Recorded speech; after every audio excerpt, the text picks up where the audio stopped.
Welcome to Dalal's kitchen. I am Dwani. Today I am going to show you how to make these tempting Nankathais in your own kitchen. So let's start.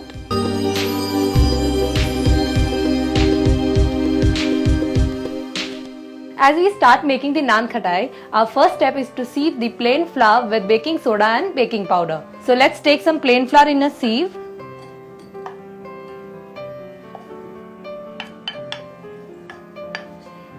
To that we'll add some baking powder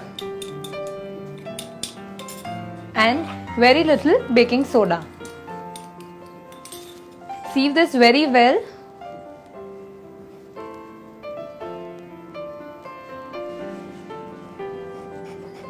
Sieve it very properly.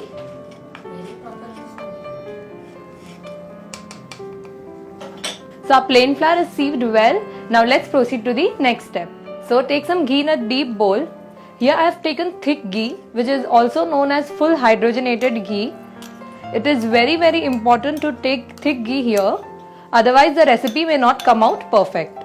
This ghee is readily available in the market. I would recommend you not to use the ghee that we make at home out of cream, as we need thick ghee. See, this ghee is so thick even at the room temperature. It has to be this thick to get the perfect Nankathai. Let's add some powdered sugar. Mix this very well till it is very smooth. Here I am using a whisk. It is very important to use a whisk here so that it is mixed well. You can see, because it was a thick ghee, it has started becoming like a dough. You can see it has started becoming smooth, but we want it to be very smooth, so we'll keep whisking it.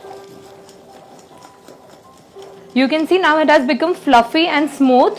Also, it is very important that the color should turn white. Only then your mixture is ready. As you can see, it has become smooth, fluffy, and the color has turned white. It will take approximately 10 to 12 minutes to whisk this. Now let's add our dry ingredients to this. First, we'll add our dry ingredients that we have sieved.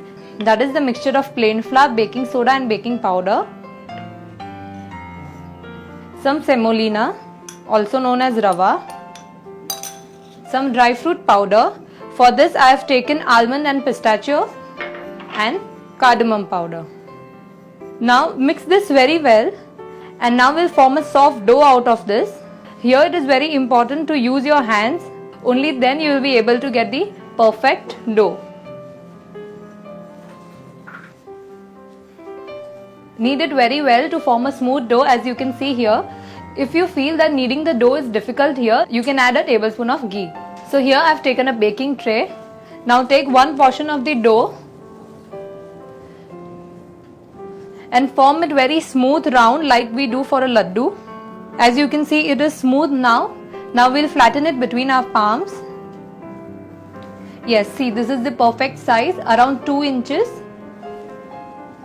We'll take another portion of the dough and again form it. Again it is smooth. Now let's flatten it between our palms. Place it on a baking tray. Ensure that you keep some space between the two Nankathais when you place it on a baking tray. So our Nankathais are ready to be baked. But before we put it for baking, let's top it with some almond slivers.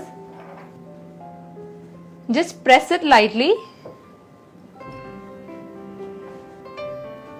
Here I am using almond slivers, but some people also use charoli, which is also known as chirongi nuts.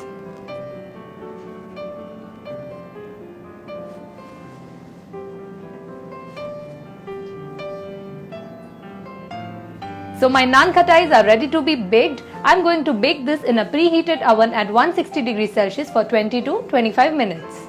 Our Nankathais are nicely baked. They are smelling so delicious. But before you or me taste this, allow it to cool slightly for 10 to 15 minutes and then enjoy it.